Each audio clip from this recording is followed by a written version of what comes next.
academic preparation freshman year because all the classes we took, English and biology and geometry, they're a lot harder than any of the classes I took in middle school. Like, I don't know, geometry was over my head, and I had to get a lot of help for that. And so in middle school, it kind of just came naturally to me, came easily, and I could turn it in and get good grades and be fine.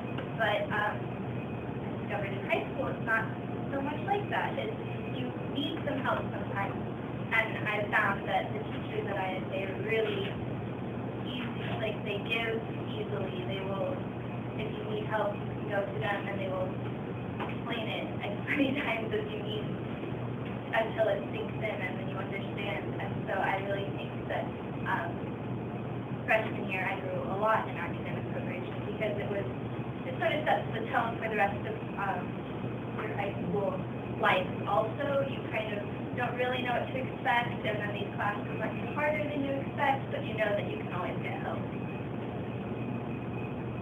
Sophomore year is like packed because you cut it out and the dress is kind of starting to take shape and you can kind of see how it's going to be. And you follow the directions on the pattern, but if you really want a garment that is unique to you and that fits you and your personality, you make deviations from the directions. You change things and you add things as you see necessary. Like this dress is supposed to be floor length and have like girly rosettes at the waist, and I really like that, so I cut it off and mixed the rosettes, and I really feel like this dress is more to my personality. So it's sort of the same for high school. Like you can just follow the directions and end up with a perfectly good education. You can't just go through and do your requirements. But if you don't maybe deviate from the directions, if you don't add your own kind of flair, then it's kind of boring and it's not really your personality. It's just something you've gone through the motions to get to. So, sophomore year of the year, I started to get really into Monza. Of course, you have to do it freshman year as the press corps, but when you get to be a delegate, I just fell in love with everything about Monza. I love the atmosphere of it. I love how we're high school students, but we're talking about like global issues that most people, it's mind-boggling to them. Like they don't know what's going on. But we at Monza could talk about it and debate, and you have to step into another personality. You have to step into a different country. I didn't know anything about Pakistan when I was a delegate, but you have to, you do your research, you write your position paper, and then you really can understand sort of a different point of view. And so, I don't know, that's what I loved about Monza, and I loved, and to this day, I loved it so much. I became a chair, and then I took it again, and tons of fun. But it's one of the defining things about my high school experience. I don't think that had I gone anywhere else, I don't think that I would have had the same sort of love, maybe obsession with it. And so I'm really glad I got the chance to do that. And then the New Orleans trip. Some people say we got tipped on that, but I think, another connecting to my metaphor, this dress in my mind was going to be gray. It was going to be sparkly and shivery and subtly gray. But then we went to the fabric store, and it was kind of expensive, it wasn't on sale, and so my mom and I looked at the sale section and found this beautiful purple fabric, amethyst, as it's called, and I really like it, and it was on sale, so it was a good purchase, I think, and so I ended up liking it, I think, a lot better than I would have liked the gray, and so I think New Orleans is kind of like that. It's like, it would have been nice to go to South America, but it was also a really good trip, and I learned a lot about myself on that trip, and I learned how I interact with people, and it was cool because it was different than Heifer, because Heifer is so structured. You do this, and you go here, and you do this with these people. But then in New Orleans, you were just put in a group, and you had a few things you had to do with the whole school, but it was sort of, you could just wander around, and you could eat where you wanted, and you could eat when you wanted, and see whatever sites you wanted to see. And so I thought that was a good, I think, sort of ISA kind of trip. It was very, I liked it a lot. Junior year is like the Muslim change and what you can change, like if you want to add pockets or you want to take off something and how much fabric you'll use so you don't ruin your real fabric. And so I think junior year is sort of like this because you're almost done. You can kind of see how your life is sort of taking shape and you can see what else you still need to do in order to sort of finish, I guess. And so that is why I think that's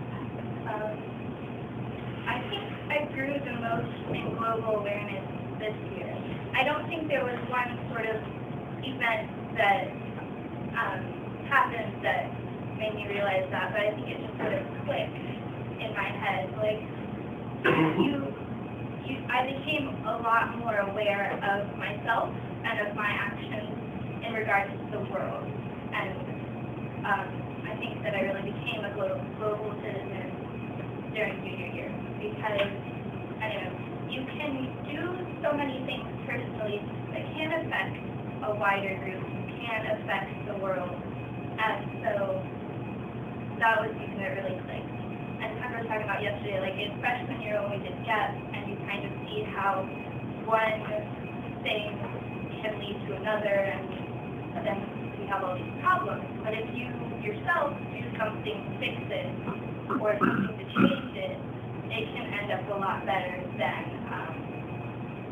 it was, and you can fix the problem as a person, like on your own level kind of thing.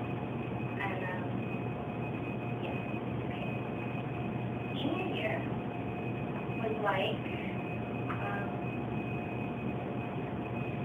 senior year is the finish garment, and so you sort of snip some threads and clean it up so it looks like something you can wear. And I really think that's senior year because, you know, you're finishing things up, you're doing classes that you need to get credit to graduate, and you need to finish, you know, you're kind of saying goodbye and finishing it up, but then at the end you get your college acceptance letters and then maybe you have a finished garment. Okay, so DC, I liked DC a lot, I loved it. It was a lot of fun, and it was probably the best trip at ISA in my view. And I think I learned about myself, not like previously like on a global scale, but I think I learned about myself on a personal level and how I can interact with people who I am with every day, who I interact with on a daily basis. And so it taught me how I work in groups a lot. And so you can't put your needs first mostly in groups. You have to consider what everyone wants and what everyone wants to do and what everyone needs.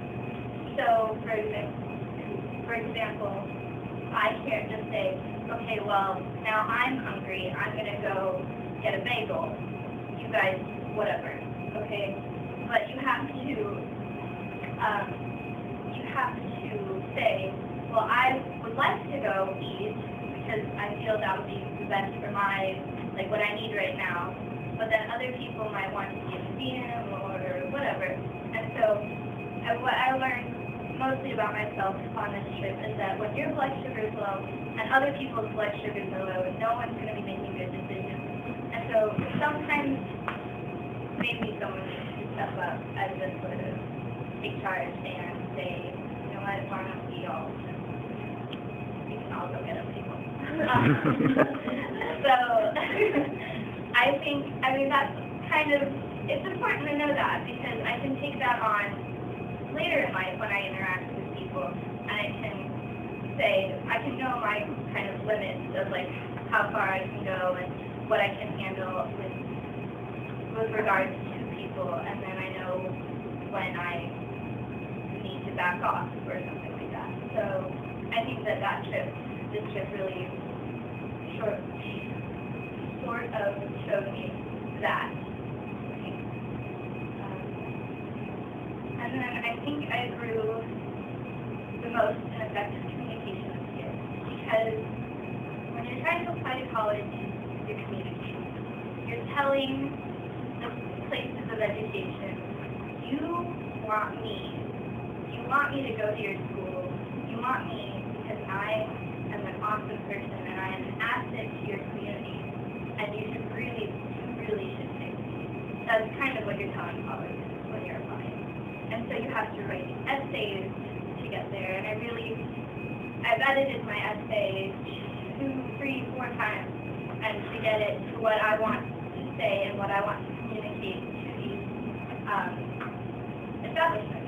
And I think that is something that is important, and I think that you can use that in other aspects of your life. And the interviews also, because you want to make a good impression, you want them to like you, and they won't,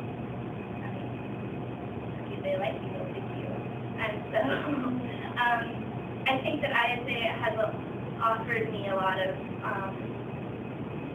chances to practice my interview skills, like the secretariat interviews. You go in there and there are people that will decide whether they want you or they don't. And so you can take what you've learned from those kind of things that ISA has done. And I've definitely used those for my college interviews.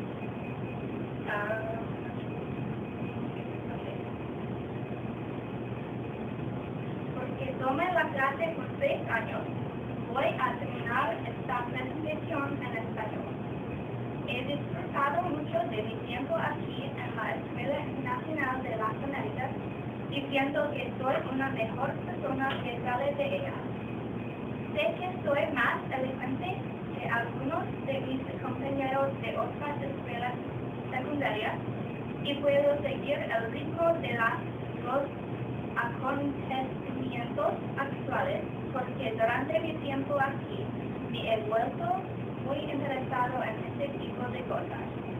De hacer las cosas para muchas, a la exploración de ciudades que eran nuevos para mí. Mi tiempo en AOK ha sido muy centrada a nivel mundial. Voy a extrañar a los profesores aquí que han abierto los ojos a nuevas formas de pensar y nuevas formas de ver el mundo. Estoy muy agradecido por las experiencias que voy a llevar conmigo a través de mi vida, y sé que puedo seguir mi aprendizaje con gran confianza.